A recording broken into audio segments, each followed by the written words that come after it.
Hallelujah. ನಮ್ಮ ಕರ್ತನಾದ ಯೇಸು ಕ್ರಿಸ್ತನ ನಾಮದಲ್ಲಿ ನಿಮ್ಮೆಲ್ಲರಿಗೂ ಶುಭಗಳು. ಗುಡ್ ಮಾರ್ನಿಂಗ್ ಪ್ರಿಯರೇ, ಎದ್ದಿದ್ದೀರಾ? ಬನ್ನಿ ಹಾಗಾದ್ರೆ, 7 ಗಂಟೆ ಆಯ್ತಲ್ಲವೇ? ದೇವರ ವಾಕ್ಯ ಧ್ಯಾನಿಸೋಣ. ಪರಿಶುದ್ಧ ದೇವರೇ, ನಿಮಗೆ ವಂದನೆಗಳು. ಮತ್ತೊಂದು ಸಾರಿ ನಿಮ್ಮ ವಾಕ್ಯಕ್ಕಾಗಿ ಈ ಉದಯ ಕಾಲ ಸಮಯದಲ್ಲಿ ನಾವು ಕಾದುಕೊಂಡಿರುವಾಗ ನಿಮ್ಮ ಪರಿಶುದ್ಧ ಲೇಖನಗಳಿಂದ ನಮ್ಮ ಹೃದಯ ಅವಶ್ಯಕತೆ ತೀರುವ ಹಾಗೆ ಮಾತಾಡಿರಿ ಎಂದು ಕ್ರಿಸ್ತನ ನಾಮದಲ್ಲಿ ಬೇಡುತ್ತೇನೆ ತಂದೆಯೇ, ಆಮೇನ್. ವಾಕ್ಯ, ದೇವರ ವಾಕ್ಯ ಬಲವಾದದ್ದಾಗಿದೆ. ಅದು ನಮಗೆಷ್ಟೋ ಅವಶ್ಯಕವಾದದ್ದಾಗಿದೆ. ದೇವರ ಮನಸ್ಸನ್ನು ನಾವು ಅರಿತುಕೊಳ್ಳಬೇಕಾದರೆ ದೇವರ ವಾಕ್ಯ ಓದಬೇಕು. ದೇವರ ಶಕ್ತಿ ನಾವು ತಿಳ್ಕೊಳ್ಳಬೇಕಾದರೆ ಆತನ ಪರಿಶುದ್ಧ ವಚನಗಳನ್ನು ನಾವು ಪಠಿಸಬೇಕು. ಅದರಲ್ಲಿರುವ ಸತ್ಯಗಳನ್ನು ಗ್ರಹಿಸಿಕೊಳ್ಳಬೇಕು. ದೇವರ ಶ್ರೇಷ್ಠತೆಯನ್ನು ನಾವು ತಿಳ್ಕೊಳ್ಳುವುದಕ್ಕಾಗಿ, ದೇವರ ಮಹಿಮೆ ತಿಳಿದುಕೊಳ್ಳುವುದಕ್ಕಾಗಿ, ದೇವರು ನಮ್ಮ ವಿಷಯದಲ್ಲಿ ಹಾಕಿಕೊಂಡಿರುವ ಪ್ರಣಾಳಿಕೆ ತಿಳ್ಕೊಳ್ಳುವುದಕ್ಕಾಗಿ, ದೇವರು ನಮಗೆ ಎಷ್ಟು ಪ್ರೀತಿ ಮಾಡ್ತಿದ್ದಾರೆಂದು ತಿಳ್ಕೊಳ್ಳುವುದಕ್ಕಾಗಿ ಪರಿಶುದ್ಧ ಸತ್ಯವೇದವನ್ನು ನಂಬಿಕೆಯಿಂದ ಓದುವಂಥವರು ದೇವರನ್ನು ಅಪ್ಪಿಕೊಂಡಿರ್ತಾರೆ. ಈ ದಿನಮಾನಗಳಲ್ಲಿ ನಮಗೆ ಬಹಳ ಕಳವಳ ಉಂಟಾಗ್ತಿದೆ. ಎಲ್ಲಿ ನೋಡಿದ್ರೂ ಕಳವಳ ಕಳವಳ ಕಳವಳ, ಇಲ್ಲವಾದರೆ ಗಾಬರಿತನ, ಭಯ, ಆಂಗ್ಸೈಟಿ, ಆತಂಕ. ಹೌದಲ್ಲ ಪ್ರಿಯರೇ? ಏನಾಗ್ತದೋ, ಏನ್ ನಡೆಯುತ್ತದೋ ಎಂಬ ಒಂದು ಒತ್ತಡ ಪ್ರತಿ ಮನುಷ್ಯನಿಗೆ ಹಿಡಿದು ಕಾಡಿಸುತ್ತಾ ಇದೆ. ಗಮನಿಸಿ ನೋಡುವುದಾದರೆ, ಒಬ್ಬ ಸಾಮಾನ್ಯ ಮನುಷ್ಯನು ಯಾವುದಾದ್ರೂ ಒಂದು ಕೊರತೆ ಅಂದುಕೊಳ್ರಿ, 1-2 ಆಗಲಿ ಅಥವಾ 3 ಆಗಿರಲಿ, ಕೊರತೆಗಳು 10 ಆಗಿರ್ಬೋದೇನೋ ಬೇಕಾದ್ರೆ, ಆದರೆ ಮೇಲುಗಳು ಅಂದರೆ ನಿಮಗಿರುವ ಒಳ್ಳೆ ಕಾರ್ಯಗಳು ಇನ್ನೂ ಅನೇಕವಾದವುಗಳಿರ್ಬೋದು. 90 ವಿಷಯ ನಿಮಗಿವೆ, ಆದರೆ 10 ವಿಷಯಗಳಿಲ್ಲ. 90 ವಿಷಯಗಳು ನನಗಿವೆ ಎಂಬುದಾಗಿ ಆನಂದಿಸಲಾರದೆ ಇಲ್ಲದಿರುವವುಗಳ ಕುರಿತು ಚಿಂತಿಸುತ್ತಿರುವುದಕ್ಕಾಗಿಯೇ ನಾವು ಹಂತ ಹಂತವಾಗಿ ಹೇಳಬೇಕಾದರೆ ಕುಗ್ಗಿ ಹೋಗುತ್ತಾ ಇದ್ದೇವೆ. ಆ ಒಂದು ಚಿಂತೆ, ಆ ಒಂದು ಭಯ, ಆ ದಿಗುಲು ನಮಗೆ ಅನಾರೋಗ್ಯಕ್ಕೆ ಅದೇ ಕಾರಣ, ಮಾನಸಿಕ ಆಂದೋಲನಕ್ಕೆ ಅದೇ ಕಾರಣ, ಡಿಪ್ರೆಷನ್ಗೆ ಅದೇ ಕಾರಣ, ನಿದ್ರೆ ಬರಲಾರದಕ್ಕೆ ಅದೇ ಕಾರಣ, ಅನ್ನ ಕರಗಲಾರದಕ್ಕೆ ಅದೇ ಕಾರಣ, ನಮ್ಮ ಇಮೋಷನ್ಸ್ ಕಂಟ್ರೋಲ್ನಲ್ಲಿರಲಾರದಕ್ಕಾಗಿ ಅದೇ ಕಾರಣವೆಂದು ಗೊತ್ತಾಗ್ತದೆ. ಒತ್ತಡಕ್ಕೆ ಗುರಿಯಾದ ವ್ಯಕ್ತಿ ಎಲ್ಲಾ ವಿಷಯಗಳಲ್ಲಿ ಕೂಡ ಒಂಥರ ಗೊಂದಲಕ್ಕೊಳಗಾಗ್ತಾನೆ, ಗಲಿಬಿಲಿಯಾಗ್ತಾನೆ, ಭಯಕ್ಕೊಳಗಾಗ್ತಾನೆ, ಬಾಧೆಯಲ್ಲಿರ್ತಾನೆ, ತೊಂದರೆಗೊಳಗಾಗ್ತಾನೆ. ನೀವು ಹೇಗಿದ್ದೀರೆಂದು ನನಗೆ ಗೊತ್ತಿಲ್ಲ, ಆದರೆ ಕೆಲವರಂತೂ ಏನು ಕೂಡ ಲೆಕ್ಕಿಸಲಾರದೆ ಏನಾದರೂ ಪರವಾಗಿಲ್ಲ ಅಂತ ಸುಮ್ಮನೆ ಇರ್ತಾರೆ. ಆದರೆ ಒಬ್ಬ ಜವಾಬ್ದಾರನಾದ ವ್ಯಕ್ತಿ, ಒಬ್ಬ ತಂದೆ, ಒಬ್ಬ ತಾಯಿ, ಅಷ್ಟು ಮಾತ್ರವಲ್ಲ, ಒಬ್ಬ ಅಧಿಕಾರಿ ಹಾಗೂ ಒಬ್ಬ ಸಭಾಪಾಲಕ ನಿಜವಾದ ಭಕ್ತಿಯುಳ್ಳ ವ್ಯಕ್ತಿಗಳಾಗಿರೋದಾದರೆ ಅವರಿಗಿರುವ ಜವಾಬ್ದಾರಿಕೆ ನೆರವೇರಿಸುವುದಕ್ಕಾಗಿ ಒತ್ತಡಕ್ಕೆ ಗುರಿಯಾಗ್ತಾರೆ. ಏನಾಗಿದೆ ನಮಗಿಷ್ಟೊಂದು ಭಯಕ್ಕೆ ಕಾರಣ? ಇಂತಹ ಅನೇಕ ವಿಷಯ ಈ ದಿನ ಹಂಚಿಕೊಳ್ತೇನೆ. ಇಂತಹ ಅನೇಕ ವಿಧವಾದ ಒತ್ತಡಗಳಿಗೆ, ಭಯಕ್ಕೆ, ಜಗಳಗಳಿಗೆ, ಕೊಲೆಗಳಿಗೆ, ಕೋರ್ಟ್ ಕೇಸ್ಗಳಿಗೆ ಹಾಗೂ ನಾನಾ ವಿಧವಾದ ಮಿಸ್ಅಂಡರ್ಸ್ಟ್ಯಾಂಡಿಂಗ್ಸ್ಗಳಿಗೆ, ಇಂತಹ ಎಲ್ಲದವುಗಳಿಗೆ ಮೂಲ ಕಾರಣ ಏನು ಗೊತ್ತಾ ನಿಮಗೆ? ಹೇಳ್ತೇನೆ ಕೇಳಿ. ದುಡ್ಡು, ದುಡ್ಡು, ದುಡ್ಡು, ದುಡ್ಡು, ದುಡ್ಡು. ಎಲ್ಲಿ ನೋಡಿದ್ರೂ ದುಡ್ಡಿನ ವಿಷಯವೇ. ಈ ದಿನ ಪೇಪರ್ ದುಡ್ಡಿಗಿಂತಲೂ ಡಿಜಿಟಲ್ ದುಡ್ಡು ಹೆಚ್ಚಾಗಿದೆ. ಒಂದು ಕಾಲದಲ್ಲಿ ನಾಣ್ಯಗಳಿದ್ವು, ಬೆಳ್ಳಿ, ಬಂಗಾರದ ನಾಣ್ಯಗಳಿದ್ವು. ಆ ನಂತರ ಪೇಪರ್ ನೋಟ್ಸ್ಗಳನ್ನು ಪ್ರಿಂಟ್ ಮಾಡಲು ಆರಂಭಿಸಿದರು. ಆ ನಾಣ್ಯ ಬಳಸುವುದಂತೂ ಹೆಚ್ಚು ಕಡಿಮೆ ಆಯಿತು. 1-2 ಅಷ್ಟೇ ಕಾಣಿಸುತ್ತಾ ಇವೆ. ಇನ್ನು ಕೆಲವು ದಿನಗಳಲ್ಲಿ ಪೇಪರ್ ನೋಟುಗಳು ಕೂಡ ಇರೋದಿಲ್ಲ, ಎಲ್ಲವೂ ಡಿಜಿಟಲ್ ಆಗಿಬಿಡುತ್ತೆ. ಡಿಜಿಟಲ್ ಮನಿ ಆಗಿರೋದಾದ್ರೆ ಯಾವ ತೊಂದರೆ ಇರಲ್ಲ ಅಂದ್ಕೊಳ್ತಾರೆ, ಆದರೆ ಅದರಿಂದ ಎಷ್ಟು ಜಗಳ ಆಗ್ತಿವೆ ಎಂದು ನಾವು ಕೇಳ್ತಿದ್ದೇವಲ್ಲವೇ? ಅದರಿಂದ ಎಷ್ಟು ಒಂದು ಮೋಸ ನಡೆಯುತ್ತಿವೆ ನೋಡಿ, ಅದನ್ನು ಗಮನಿಸ್ತಿದ್ದೇವಲ್ಲವೇ? ಅಷ್ಟಕ್ಕೂ ಈ ಮೋಸ ಯಾಕೆ? ಈ ದುಡ್ಡು ಸಂಪಾದನೆ ಯಾಕೆ? ದುಡ್ಡಿದ್ದಾಗ ಮಾತ್ರ ತಾನೇ ಏನಾದರೂ ಮಾಡ್ಬೋದು. ದುಡ್ಡು ಬೇಕು. ಎದಕ್ಕಾಗಿ ಬೇಕು? ತಿನ್ನುವುದಕ್ಕಾಗಿ ಬೇಕು, ಆಹಾರಕ್ಕಾಗಿ ಬೇಕು, ಕೊಂಡುಕೊಳ್ಳುವುದಕ್ಕಾಗಿ ಬೇಕು. ಸಾಕಾಗ್ತದೋ? ತಿನ್ನಲು ಆಹಾರ, ಧರಿಸಲು ಬಟ್ಟೆ ಇದ್ರೆ ಸಾಕೋ? ಅದಕ್ಕಿಂತಲೂ ಇನ್ನೂ ಹೆಚ್ಚಾದ ಆಸೆ ಮನುಷ್ಯರಿಗಿವೆ. ಅದು ಬೇಕು, ಇದು ಬೇಕು. ವಸ್ತು ವಾಹನಗಳು ಬೇಕು, ಆಸ್ತಿಗಳು ಬೇಕು. ಒಂದೇ ಒಂದು ವಾಹನ ಇದ್ರೆ ಸಾಕಾಗಲ್ಲ, ಒಂದೇ ಮನೆ ಇದ್ರೆ ಸಾಕಾಗಲ್ಲ. ಆಹಾ, ಅದಕ್ಕಿಂತಲೂ ಬೆಟರ್ ಹೌಸ್ ಬೇಕು, ಇಲ್ಲೊಂದು ಅಲ್ಲೊಂದು. ಹೌದಲ್ಲವೇ? ಈ ರೀತಿ ಮನುಷ್ಯರಿಗೆ ಅತ್ಯಾಸೆ ಇದೆ. ಇದರ ಕುರಿತಾಗಿ ಇನ್ನಷ್ಟು ಈ ದಿನ ಲೋನ್ಸ್ಗಳು ಸಿಗುತ್ತಾ ಇವೆ, ಕ್ರೆಡಿಟ್ ಕಾರ್ಡ್ಸ್ಗಳು ಸಿಗುತ್ತಿವೆ. ಅದಕ್ಕಾಗಿ ಮನುಷ್ಯನು ಎಷ್ಟೋ ಆಡಂಬರವಾಗಿ ತನ್ನ ಸ್ಥಿತಿಗೆ ಮಿಗಿಲಾಗಿ ಅನೇಕವಾದವುಗಳನ್ನು ಸಂಪಾದಿಸಬೇಕೆಂದು ಅವಸರ ಪಡುತ್ತಾ ಅವುಗಳ ಗೊಂದಲಕ್ಕೆ ಒಳಗಾಗ್ತಿದ್ದಾನೆ.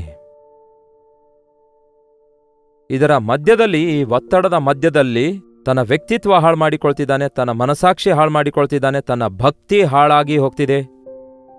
ತನಗೆ ನೆಮ್ಮದಿ ಇಲ್ಲ ಎಂಬ ಸಂಗತಿ ಮನುಷ್ಯ ಗಮನಿಸುತ್ತಾ ಇಲ್ಲ.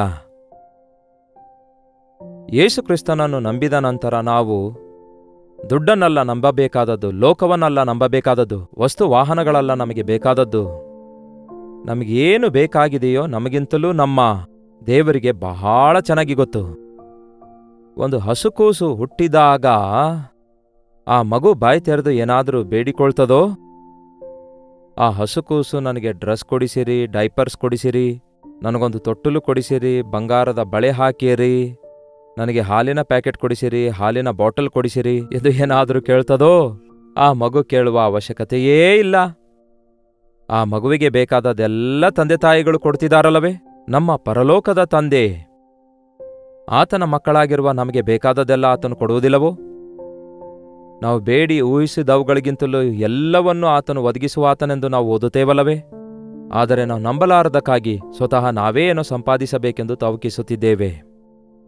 ದೇವರ ವಾಕ್ಯ ಹೇಳ್ತದೆ, ಮತ್ತಾಯನ ಸುವಾರ್ತೆ 6ನೇ ಅಧ್ಯಾಯ 31ನೇ ವಚನದಲ್ಲಿ, ಏನು ಊಟ ಮಾಡಬೇಕು, ಏನು ಕುಡಿಯಬೇಕು, ಏನು ಹೊದ್ದುಕೊಳ್ಳಬೇಕು ಎಂದು ಚಿಂತೆ ಮಾಡಬೇಡಿರಿ. ಇವೆಲ್ಲವುಗಳಿಗಾಗಿ ಅಜ್ಞಾನಿಗಳು ಇವೆಲ್ಲವುಗಳಿಗಾಗಿ ತವಕ ಪಡುತ್ತಾರೆ.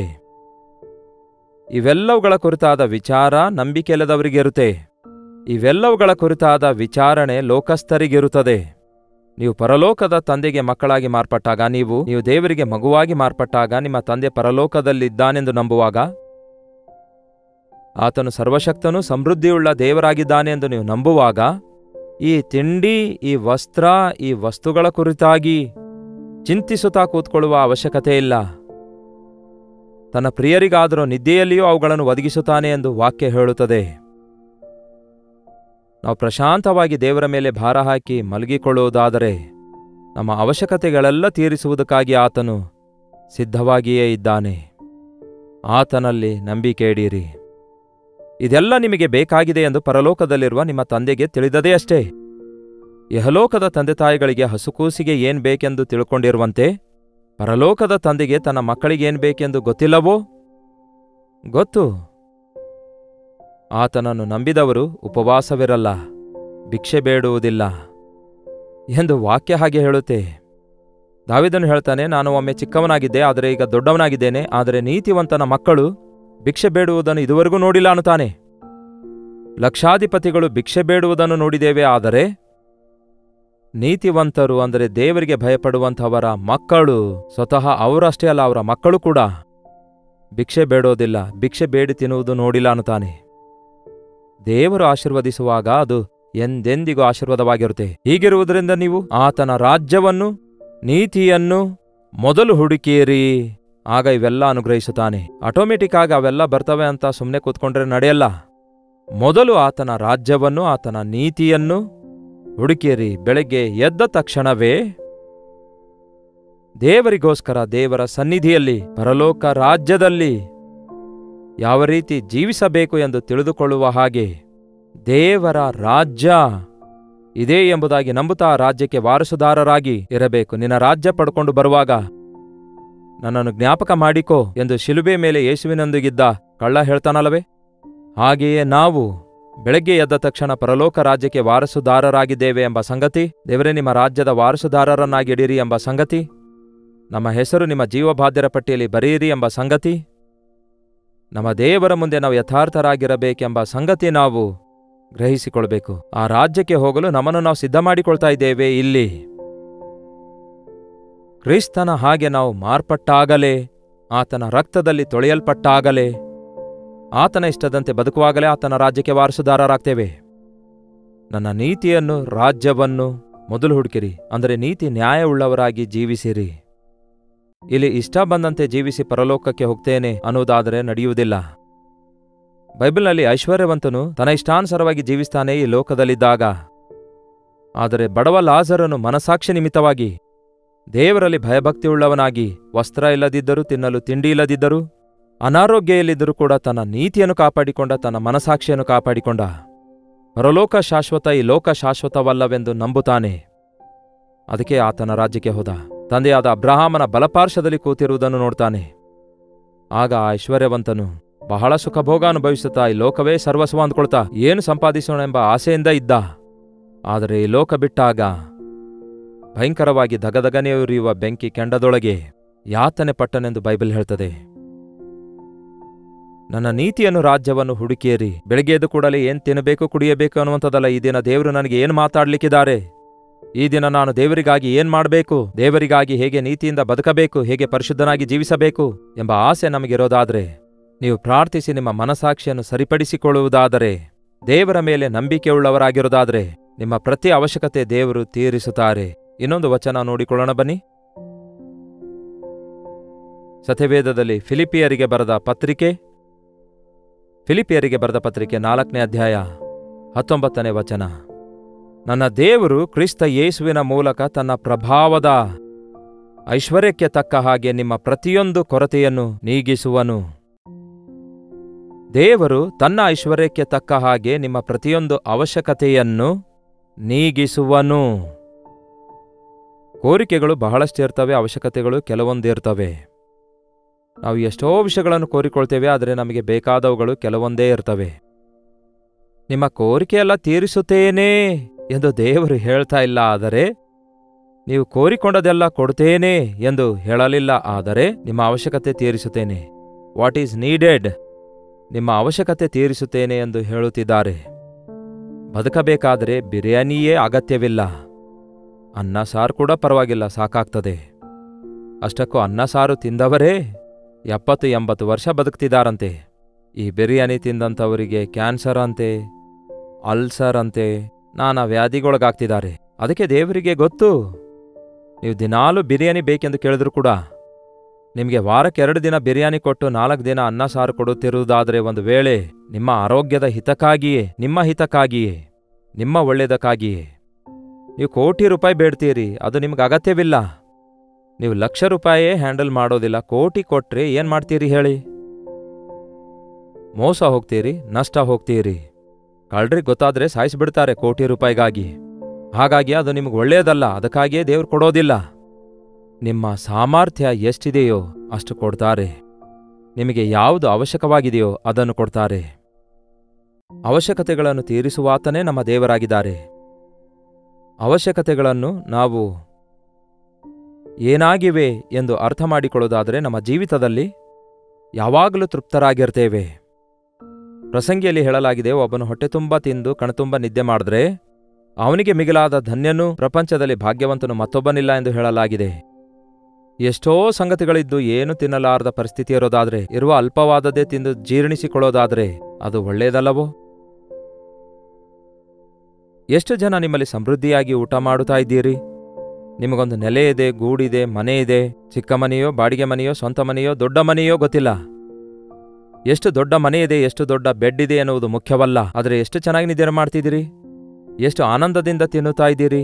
ದೇವರು ಹೇಳ್ತಿದ್ದಾರೆ, ನನ್ನಲ್ಲಿ ನಂಬಿಕೆ ಇಡೀರಿ, ನನಗೆ ಬೇಡಿಕೊಳ್ಳಿರಿ, ನಿಮ್ಮ ಅವಶ್ಯಕತೆಗಳೆಲ್ಲವನ್ನು ತೀರಿಸುತ್ತೇನೆ, ನಿಮಗೆ ಯಾವುದು ಯಾವಾಗ ಬೇಕೋ ಆವಾಗ ಕೊಡುತ್ತೇನೆ. ಆಶೀರ್ವಾದ ಅಂದರೆ ಎಷ್ಟೋ ಸಂಗತಿಗಳು ಹೊಂದಿಕೊಳ್ಳುವುದಲ್ಲ ಪ್ರಿಯರೇ, ಯಾವುದು ಯಾವಾಗ ಬೇಕೋ ಅದನ್ನು ಹೊಂದಿಕೊಳ್ಳುವಂಥದ್ದಾಗಿದೆ.